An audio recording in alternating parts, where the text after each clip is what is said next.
Coming to you from a cozy little condo high atop Old Fourth Ward, Atlanta.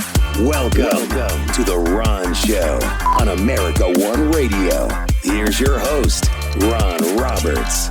Well, hello and happy Monday. Hope you had a great weekend. You're recharged, ready to take on the work week. I'm exhausted.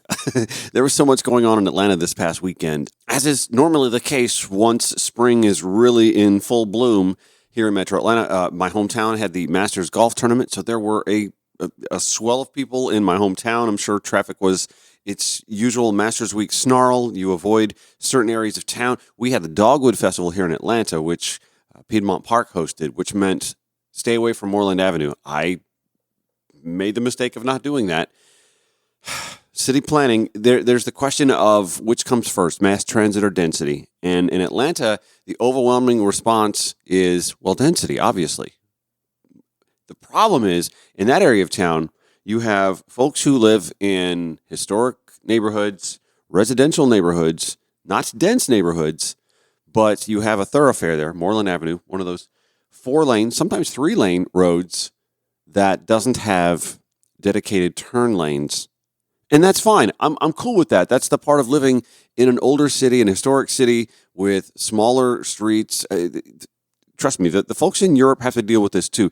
The difference in Europe is cities of substantial size embrace mass transit so that you don't get stuck behind that one person that has to make the left turn on a 4-lane road that's backing up traffic for miles because they can't.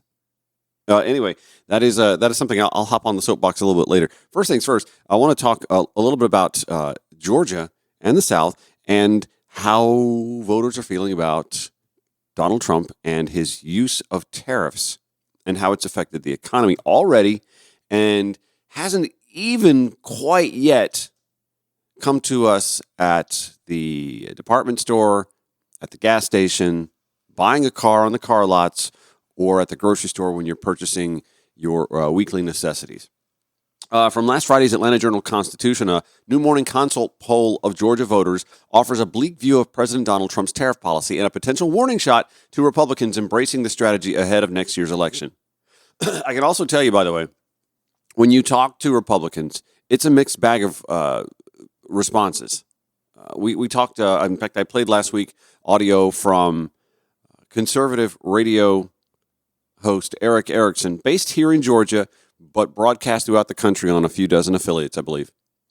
He ain't big on tariffs, not big on tariffs at all, and is trying to walk that fine line where he responsibly, I'll give him this, responsibly tells conservative voters this is unsound policy and the messaging is waffly at best. He literally said, you got to work on the messaging.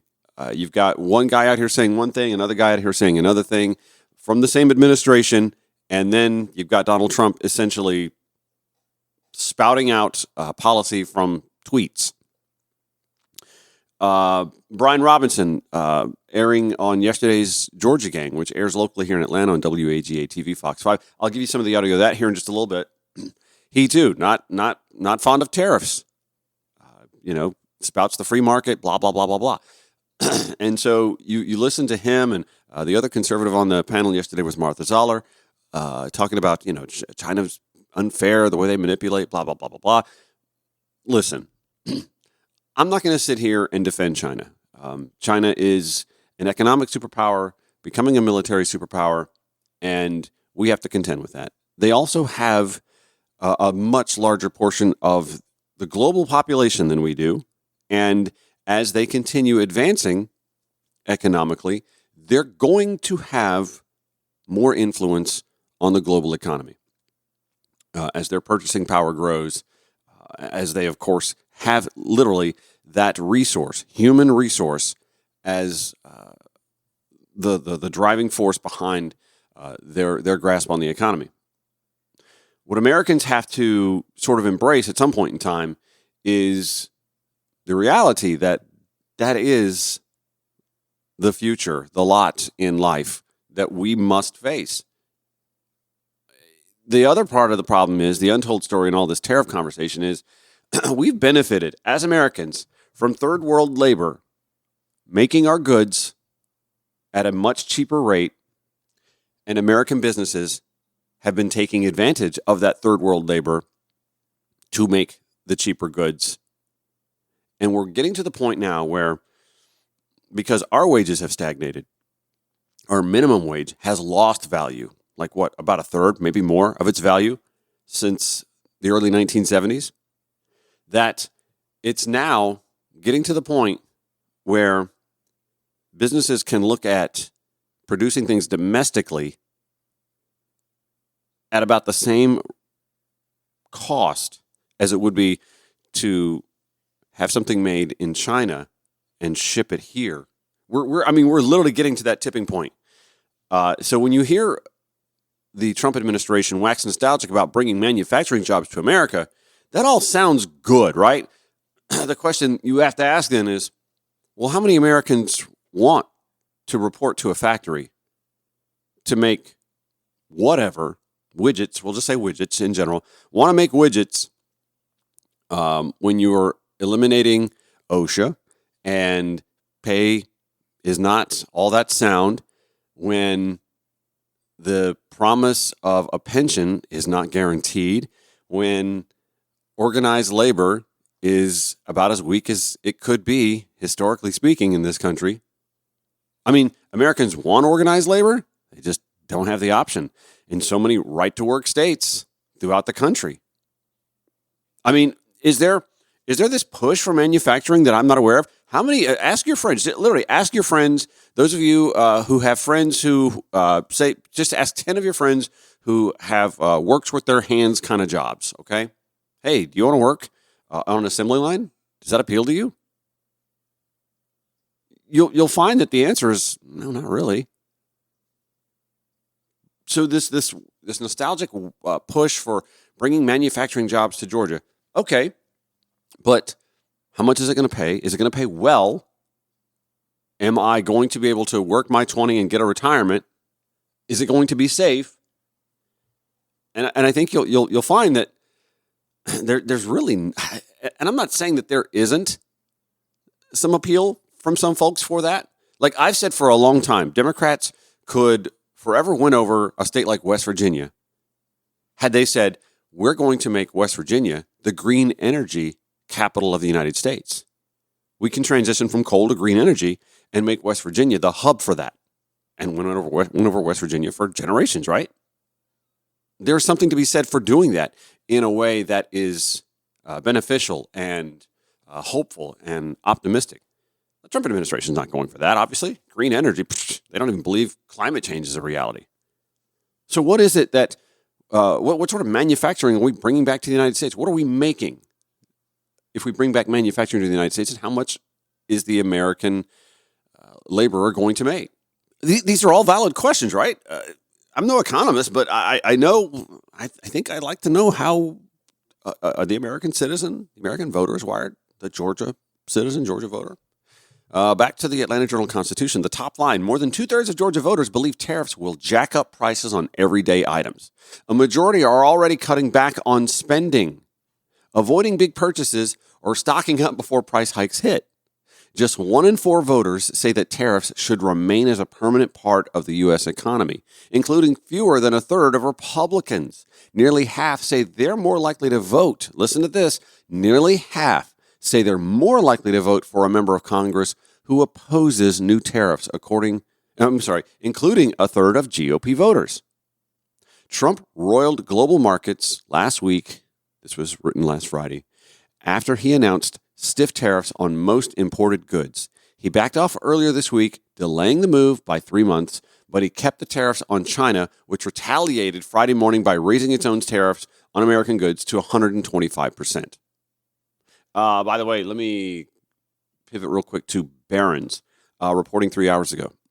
China has halted exports of critical minerals and magnets. Georgia, listen to this, okay? We have been pushing this state to become the automotive manufacturing hub of the Southeast, the green energy hub of the Southeast, electric vehicles, Rivian, yada, yada, yada. Elsa Olin at Barron's writing, China has halted exports of critical minerals and magnets needed to make everything from cars, drones, missiles, hello defense hawks, semiconductors, amid an escalating trade war between the world's two biggest economies, according to a report. China has ordered restrictions on exports of 6 rare earth metals refined only within its borders, according to a report, according to the New York Times, which mentions a U.S. chemical supplier suffering restrictions. Restrictions also include rare earth magnets, of which 90% are made in China, and shipments have already been halted at many Chinese ports. Back to this Morning Consult poll, by the way, which was done last month, like 3 weeks ago, more than 3 weeks ago, actually. So things haven't gotten any better since March 22nd through 27th. You have to imagine if polled now, the numbers would be worse. It involved 502 registered Georgia voters, had a margin of error of plus or minus 4 percentage points. Some other takeaways that the Atlanta Journal-Constitution points out in their Politically Georgia blog from Friday. About 60% say policymakers should focus on tackling inflation rather than tariffs. Only 1 in 5 voters say they're willing to accept higher prices for more than a year to see the potential effects of tariffs. 70% believe logistics hubs like Savannah will be hurt by a trade war. Yes. Georgians see some of the state's most important industries as vulnerable: agriculture, trade, logistics, and ports, and automotive manufacturing. The folks polled here are smart. They know this. Nearly half of Georgia voters expect American consumers to be hurt most by a potential trade war, and few believe foreign nations would bear the brunt. This is where Democrats have to work on their messaging. Donald Trump, in my mind, got away with the Trump tariffs of his first term, which affected the cost of goods in the United States. That's not why Donald Trump lost in 2020. So Democrats have to work on refining the message, because that was not an impact on the 2020 election, and realize that it very much can be, should be, I personally believe will be, if Democrats can work on the messaging, impactful on 2026 midterms. And God willing, I personally would like to hope that this is not an issue going into 2028, but this is a big mess in the making. And if there's going to be some sort of a reset globally, that's not, just like COVID was a big reset, this is not going to just go away. Democrats have to figure out how to provide the palpable political alternative, which is not going to be easy because we're coming off of 4 years of President Biden in office when inflation reared its ugly head. The difference is the Biden-Harris message in 2024 didn't correctly point out that inflation was a global problem. COVID caused the pandemic, the post-pandemic supply chain, not a Biden problem, a global problem that we actually navigated through better than most countries did. They were terrible at making that pitch, making that point. It's really hard to say, oh yeah, well, it could have been worse. It's hard to quantify that, right? But the difference now is this isn't a pandemic-caused problem. This is a one-man-caused problem. And even his own administration has people going out with disparate messages because they're not all on the same page, because at some point in time, he could be in the bathroom tweeting on Truth Social something contrary to what he even told them minutes or hours ago. Chaos. It's one man causing chaos, which is a word, by the way, Democrats need to start using a lot more often. And somebody else made that point. I'm going to share that audio with you in just a bit. It's The Ron Show, America One Radio, Progressive Voices via TuneIn. You can follow the show on your preferred social media platforms at Ron Show ATL, Facebook, Twitter, X, Instagram, Threads, Blue Sky, all over that. Substack as well. Oh, gosh. I will, at some point in time, make my daily process it's Substack too.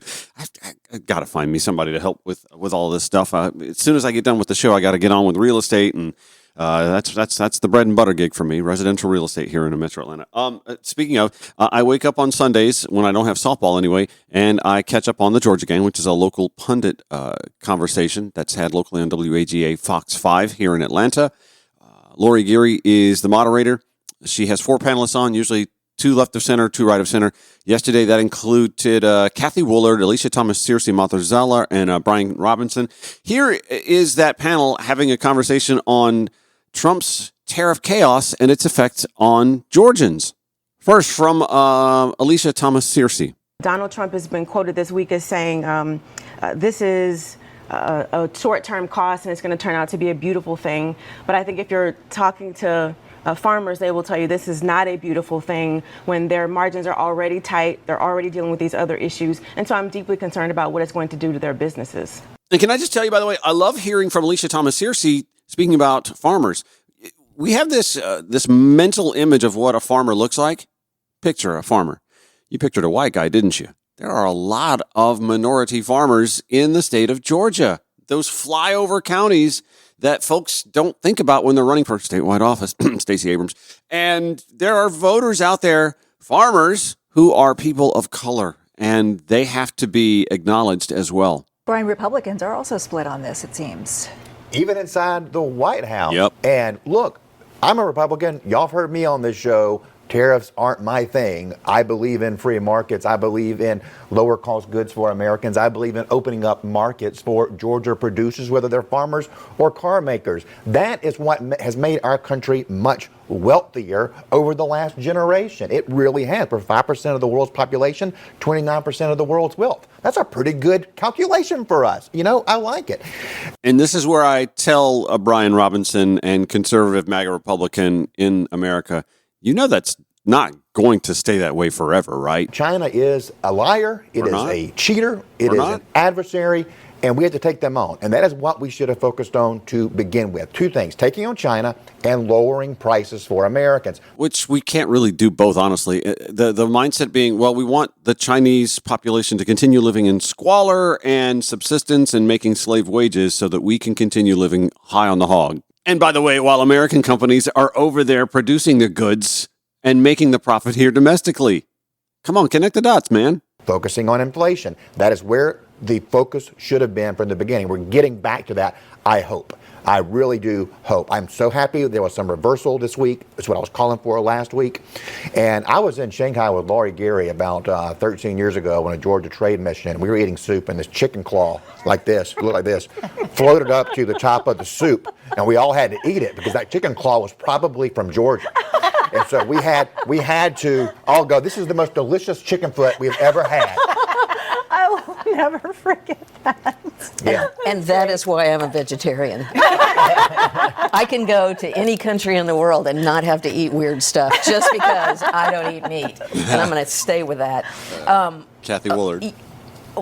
Brian, you said a lot of great things there. And the thing I want to say is, you know, it's taken this president 3 months to just crash the world's greatest economy, right? You know, you watched Jerome Powell during the Biden administration just throttle interest rates and get us out of the hole that we were in. And now, you know, we've had 3 months of craziness and quite frankly, insider trading, I believe, right? That there have been people in the White House that are, you know, buying low and waiting and selling and, we'll never have any justice on that. I can tell you that right now. But I just think what he has done in 3 months has been almost cataclysmic. Okay, it's not a collapsed economy. Okay, Right. We had the same kind of the same kind of correction in 2022, and there was no coverage of it. Martha okay, Zoller. so I think that's going too far. And as far as insider trading, the president of the United States put out a tweet to the world: "It's a good time to buy." That is not insider trading. Well, it's insider trading because not everybody can insider trade. True. Right? There are more people in our country that don't have stocks, that can't play in the stock market, or if they do, they're going to make $5, right? They are people who made hundreds of millions of dollars, including Marjorie members Taylor of Greene. Congress, Yep. you know, And many of on the this. Trump friends. And I think, you know, sometimes I think that's why he's doing it, right? Is he's just making money, you know, like here I go, there I go. Brian and then Alicia.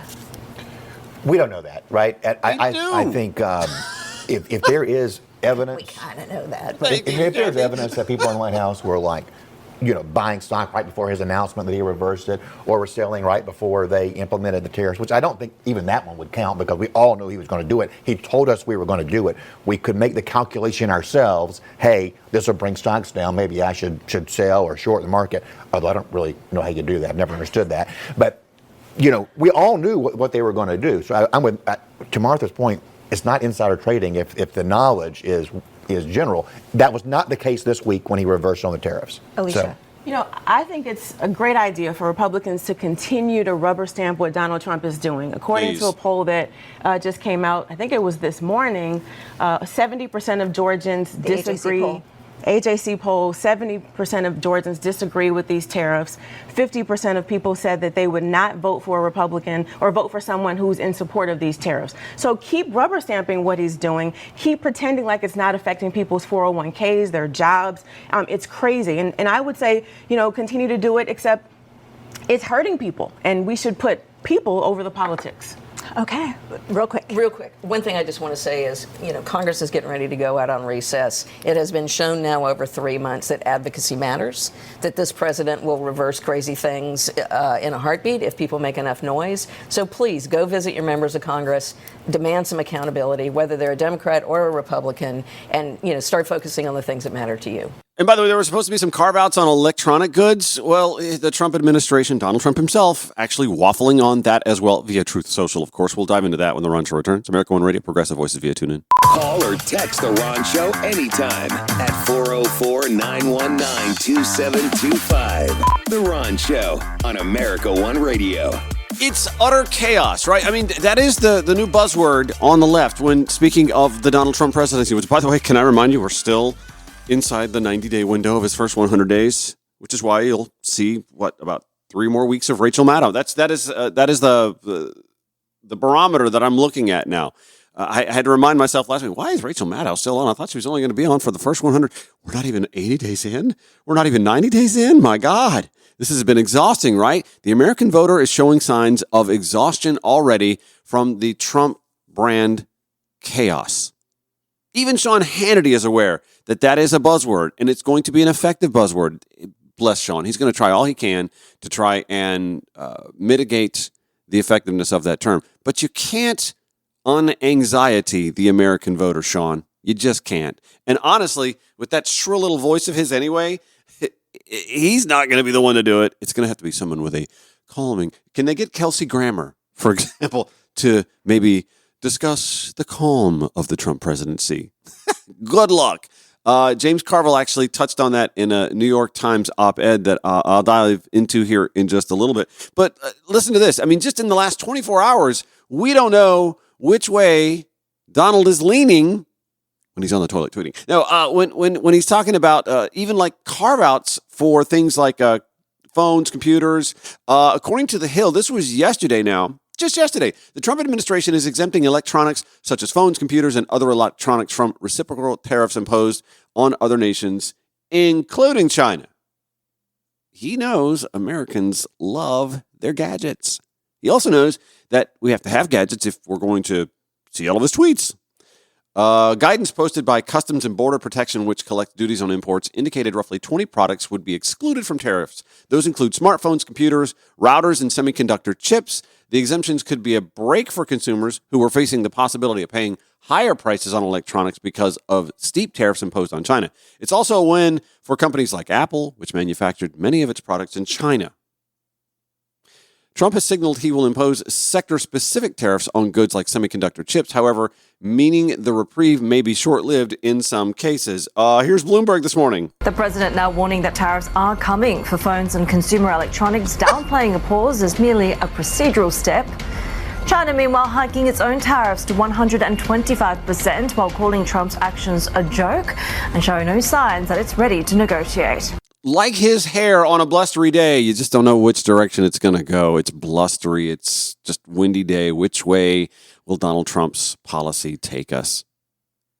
James Carville, who I'm very lukewarm on, in today's New York Times, how to turn Trump's economic chaos against him. In many ways, President Trump is a one-trick Shetland pony. He talks a big game, like building a border wall or ending COVID, and then tries to distract Americans when his promises go belly up. Back in office this winter, he promised a golden age for the economy and the end of inflation starting on day one. And then we got served plenty of fish bait, blowing smoke about seizing Greenland, huffing and puffing about annexing Canada, and throwing people into a tizzy over seeking a third term, which he will never be able to do. By the way, Steve Bannon on Real Time with Bill Maher, a pretty conversational real time with Bill Maher because, Bill went to the White House and came back with souvenirs and has a little bit of a different take on Donald Trump now than he did when, for the last, decade or so, Bill has made his bank on mocking Donald Trump. But now he got to go hang out at the White House and got a personalized tour and hung out with Kid Rock. And all of a sudden, no, Bill's not MAGA, but Bill's having a lot more Steve Bannons on his damn show here lately. And yes, there was pushback between the two of them, but it's pretty interesting. Steve Bannon not only believes, he's factually stating, oh yeah, he's going to run for a third term and he's going to win. Constitution, Bill Maher rightly points that out, but still, we'll dive into that a little bit later. Maybe not even today. I don't even know if I'll have time for it. But anyway, let me get back to James Carville. Now we know why. Mr. Trump didn't have a plan to bring down inflation and make life better, except for the rich who disproportionately benefit from his tax cuts. And he was hell-bent on tariffs at all costs. The problem, Carville writes, is that smoke and mirrors only work until you screw up so hard that no act of lunacy can pull the American people's attention elsewhere. And boy, did the president just screw up royally, Carville writes. In what will certainly be recorded as one of the most ignorant acts of political leadership in American history. And that is that's a low bar, given that this guy had served 4 years before and did some pretty bad stuff in the first 4 years. Carville writes, the president of the United States has now willfully damaged the global economy with his tariff chaos. There's that word. Not only was this an act of economic warfare, it has broken the cardinal rule in American politics. Never destabilize the economy, which he inherited a stabilized version of, by the way. With it, the Trump administration is causing enormous damage to itself, and there can be no more distraction from this naked truth. And by the way, can we just talk about how, we've been hand-wringing, myself included, on the left since election night last November. Oh, what are the Democrats going to do? They need to work on messaging. And they do. They need to work on messaging. They have to figure out how to talk a populist game. And by that, I don't mean going directly to the center as they have so many times before. That is not a populist message. Bernie Sanders is out there packing parks and arenas and stadiums. He went to Coachella this weekend and got a roar of applause from Coachella patrons. A lot of men in that audience, there to see concert acts, by the way. Young people. And that's populism, right? Anyway, Democrats could just stand still, I believe, and let this all happen and benefit. And we're seeing that in generic congressional polls. We're seeing that in Trump's approval numbers. He's not north of 50%, nowhere near it right now. Democrats could literally just stand still, but they should do better than that and have to do better than that. Anyway, Carville writes, this is where Democrats have an opening. In February, I wrote, Carville said, a piece calling on my party's leaders to play dead. See, that's exactly what they're doing. They're just standing still and letting things happen, allowing the Republicans to punch themselves out and crumble beneath their own weight. But many Democrats indulge Mr. Trump's lunacy or allow themselves to become the story over the government funding and shutdown debate, while the president continued his campaign of chaos and distraction. Now, Democrats have an opportunity to allow the Republicans to edge closer to collapse as the party in full control of Washington. Let's please not become the story again and get in their way. In the coming weeks and months, many Americans are going to experience pressure and pain with the tariffs on China, FAFO, and the remaining tariffs on an array of goods and countries. Prices could rise sharply. Consumer spending may well dry up, and we are already seeing evidence of surging mortgage rates. I told y'all that last week. More than 0.4% just in a 2-week period. That's nearly erasing 2 rate cuts by the Federal Reserve. That's what that equates to. That equates to 2 rate cuts from the Federal Reserve just wiped away. And a weakened bond market. We talked about that too. The bond market affecting mortgage rates. The Trump administration will not be competent enough to dig us out. He confidently says that, Carville. The path to stabilizing and strengthening the country starts when Democrats can take back the economic narrative from the Republican Party and persuade the majority of Americans to close the book on the Trump chaos. That word again. This can only be done if we avoid the distractions, whether it's Mr. Trump's third term talk or Democratic infighting on social issues. Mr. Carville is partly responsible for that. He is, and this is why, he and Joy Reid, they don't win me over. I don't have much affection for either one of them because they like to attack the left of the left flank of the liberal movement. And instead focus on the economic foundations that matter to Americans most, Carville writes. My fellow Democrats, it's time we transform our party into a projector for the economic pain of the American people. He says, here's how to do it. First, focus on prices. See, this to me is kind of disingenuous. We have spent 4 years, and this is. I'm not saying we should have ignored the prices. We should have spoken frankly to the American people about the prices. I don't know if anybody listens to this show on the regular. I mean, like if you are just a routine every day, my friend Morgan, I love Morgan. She and I bumped into each other yesterday at a softball event afterwards, socializing. And she said, I'll be listening. Morgan, I love you.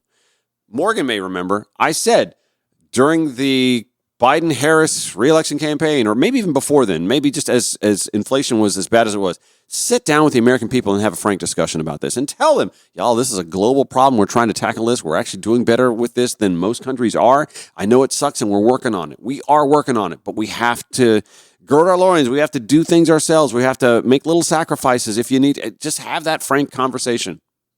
And now Carville says we've got to focus on prices and point the finger at Donald Trump. This is sort of the thing that I think a lot of Americans get sick of about the pundit class in Washington and throughout the podcast sphere and writing, the blogosphere. Okay, we can talk about prices, but we weren't talking about prices 4 years ago, and that to me is disingenuous. But he's right in this case. What's good for them is good for us. He says we must start with what matters most. President Trump won the White House on an overt promise to bring down prices. Let's not forget his most oft-repeated claims. Starting on day one, we will end inflation and make America affordable again to bring down the prices of all goods. Or, prices will come down. You just watch. They'll come down, and they'll come down fast. Not only with insurance, with everything. Carville writes, this promise is formally broken. The cost of trucks and vehicles is set to shoot up thousands of dollars. We talked about that, even with what China did this morning. Their announcement that magnets, semiconductors, rare earth minerals, you ain't getting them. Not that they're going to be more expensive, you ain't getting them. Dame, a sexual wellness brand that makes adult toys and personal care products. Where's he going with this? Implemented a $5 Trump tariff surcharge. Everything from seafood to cans of beer to clothing to toys will grow more expensive. Why did Carville bring up the sex toys?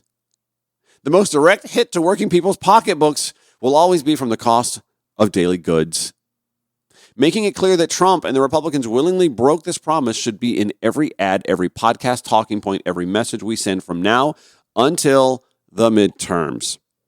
And by the way, when Kamala Harris and the Democratic Party fundraised billions during that campaign and shot it all up, any fundraising the party is getting now, they need to be running ads now. Don't just wait until election season and overburden our minds and brains and ears with attack ad after attack. Be talking about issues now without a candidate at the end of it. Carville writes, second, it's not about the stock market. It's about 401ks. Remember all the tweets I was reading to you guys last week from MAGA voters who are like, I voted for this guy 3 times. I will. It's done. He's dead to me. I forgot about. Yes, it's effective. Carville's right here. With 6 in 10 Americans lacking the savings to cover even a $1,000 emergency expense, Democrats cannot afford to hinge our economic narrative on the rise and fall of a market for the privileged. For younger Americans, stock will most likely rebound and grow over time. But the tariffs are a poison dagger for those who have saved, invested into their 401k their entire lives just to see it depleted by the reckless actions of the president.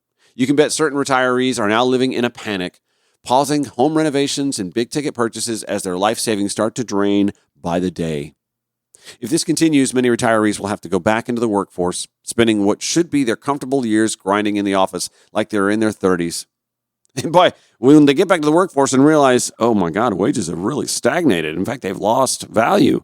Maybe then they'll figure out, oh, who's been in charge of that all this time? Who's been fighting off wage growth and fending off minimum wage increases? Carville writes, this is a real substantial pain that will be felt by the Americans who are the least deserving of it. As it turns out, older voters are also some of the most reliable, powering Trump's reelection Democrats.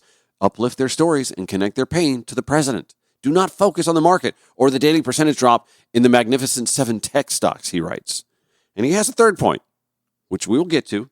Going to take a quick break. You can hear I'm needing something to drink real quick, so I'm going to go grab one. Thank you for listening to The Ron Show, whether it's on America One Radio, Progressive Voices via TuneIn, or wherever you podcast. I do appreciate it. Incidentally, if you are listening to this show on either of the radio outlets that I pointed out, you just tuned in the middle, but you want to hear the whole thing. We are on all the podcast platforms, all the major ones, I believe, anyway. And you can always listen at RonShowATL.com. That's where I put the show notes. Sean Hannity realizes that the word chaos is going to be effective against Donald Trump and this regime for the foreseeable future anyway.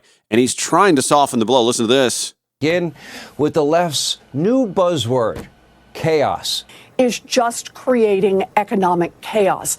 And when there's economic chaos, no one wants to make investments in the United States. And you cannot run a country with such chaos, with such unpredictability, with such lack of understanding of what's going on in the world and the facts. When there's chaos, already damage is done, irretrievable damage is done because of the chaos. Apparently, the talking points went out, and now almost every elected Democrat and the state-run legacy media mob extension of everything Democrat and radical, they're using the word chaos, chaos, chaos over and over again to describe the Trump administration. When you hear Sean Hannity make an accusation, it's also an admission. Oh, the talking points went out. And yeah, that's exactly what right-wing media does. Coalesce behind a message and then carry forth as if they left a little room with the battle plan and go out to their public with unified messaging. Oh, well, buddy, F-A-F-O. Around and find out. So yes, James Carville, among those, myself included, leaning on the word chaos. The American voter polls are showing they're already weary of the chaos. And we're not even 100 days in. You think this is going to get better? If you're expecting Trump to suddenly not be Trump, good luck.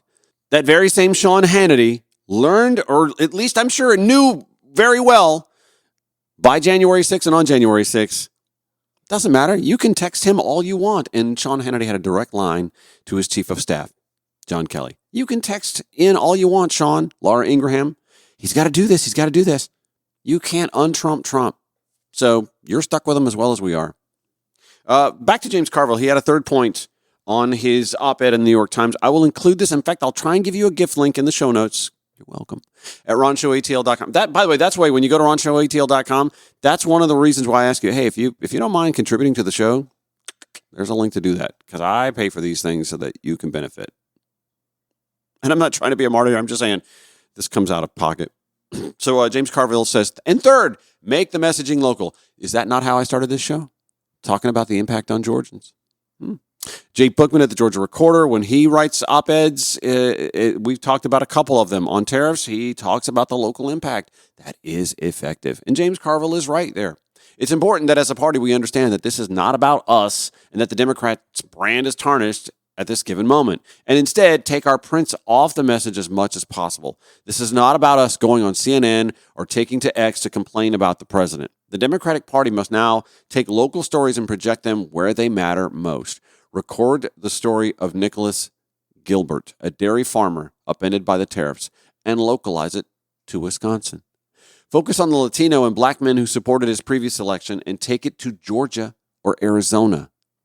Remember, I pointed out Alicia Thomas Searcy talking about farmers and the impact on farmers here in Georgia and how a lot of those farmers in the flyover counties of Georgia aren't just white, red, MAGA hat wearing people. They are voters of color as well, and their votes count every bit as much in statewide races, and that includes Senate races coming up in 2026. Carville continues, go on influencer networks and podcasts talking about the looming increase in car prices and the fact that the president exploded Nintendo's plans for the Switch 2, which is coming out this year.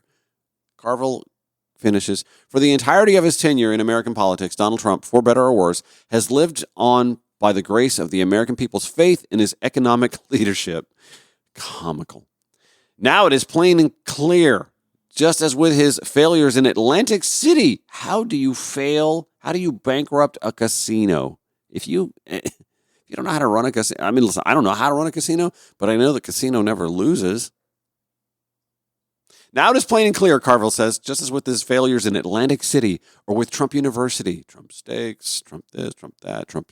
President Trump never had any idea what he was doing all along. If we avoid the distractions to come and stay focused on the economy, Democrats can take back the one issue that has kept Trump on a respirator all this time.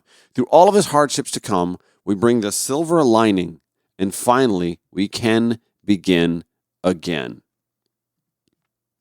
James Carville's right. What has always been, and this is not just a Trump thing, this has been a Republican thing too. We have seen time and time again, when President Barack Obama was ushered into office, what were the American people coming to grips with? The economic failures of George W. Bush, the housing crisis of 2007 and 8, the banking crisis of 2007, 2008. And Republicans did their damnedest with Mitch McConnell at the helm in the Senate to slow the recovery, putting up obstruction left and right, which we are still seeing the consequences of now with a Supreme Court that is disproportionately conservative by a 6-3 margin, a 2/3 margin, when this country is obviously at a razor-thin 47-47 with 6% going, whichever way, we'll just, how am I feeling today? We had to deal with the economic collapse, the post-COVID economic collapse that the Biden administration had to deal with and did. Again, it's hard to make the message, well, it could have been worse, but it could have been a lot worse. Globally, it was a lot worse. And now we're seeing that a stabilized economy given back into the hands of the man who every bit as much is responsible for destabilizing it under his first term. Well, this isn't working out so well, is it? It's not. Never mind the fact that Republicans keep talking about, well, we have to do this. You know, our debt is crazy and it's untenable. I'm not going to make the argument that that's not true, that there is some untenability towards the debt of this country, but they're not dealing with it any better. Government spending has actually gone up. All this talk about DOGE saving money, government spending continues to go up. But also remember that the debt that we're dealing with, like a quarter of this country's total debt, all that we've accumulated over the last century, a quarter of it came under the presidency first term of Donald John Trump. We don't do enough to remind folks of that while we're sitting here hand-wringing about government spending and the U.S. debt and, oh my God, the debt. Yeah, but a quarter of it came under just 4 years of the first term of Donald J. Trump. While Republicans bemoan handouts and pandering for votes via handouts, that is exactly what that debt came from. It came from Donald Trump handing out money, needed money, I would argue, under the pandemic to try and salvage his presidency by giving us money, insisting his Sharpie markered smudgy signature was on the check in another chaotic time in American history. And here we are again, feeling the chaos of just the first 90 days of the second Trump presidency. That is going to do it for today's Ron Show. Again, show notes, as always, at ronshowatl.com. This show airs 9 a.m., 5 p.m. weekdays on America One Radio, which, by the way, has its own app. Progressive Voices via TuneIn. Progressive Voices has its own app if you want to listen to them, by the way. And at ronshowatl.com or wherever you podcast. Back tomorrow, 9 a.m. on America One Radio. See you then. Have a great day.